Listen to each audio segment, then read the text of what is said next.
જૂનાગઢની Vasundhara nature ક્લબની team દ્વારા કરાયેલા એક સંશોધનની છેક અમેરિકા સુધી ચર્ચા છે। સંશોધનમાં સામે આવેલા કિસ્સાને ઇકોસિસ્ટમ માટે ખતરાની ઘંટી સમાન જોવામાં આવી રહી છે, કારણ કે પ્રથમ વખત મીઠા પાણીના મગરની જાતિમાં વિશ્વમાં ખોડખાપણવાળા બચ્ચાનો જન્મ થયો છે। વસુંધરા નેચર ક્લબના પ્રણવ વઘાસિયા, ડોક્ટર દેવેન્દ્ર ચૌહાણ અને રાજુ વ્યાસે કરેલું સંશોધન અમેરિકાના આંતરરાષ્ટ્રીય જર્નલ રેપ્ટાઇલ્સ એન્ડ એમ્ફિબિયન્સ પ્રકાશિત થયું હતું।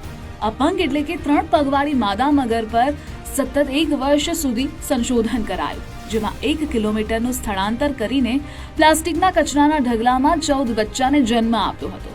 જોકે તેમાં એક બચ્ચુએ પૂંછડી વગરનું જન્મ્યું। આ પ્રકારની જન્મજાત ખોડખાપણને એન્યુરી અથવા અકોડિયા તરીકે ઓળખવામાં આવે છે, જે મીઠા પાણીના મગરની જાતિમાં વિશ્વમાં સૌ પ્રથમવાર નોંધવામાં આવી છે। જોકે ઈંડાના સેવન દરમિયાન એમ્બ્રિયોના નિર્માણ વખતે યોગ્ય તાપમાન ન મળતા આ ખોડખાપણ સર્જાય હોય તેવી શક્યતાઓ વ્યક્ત કરાય છે।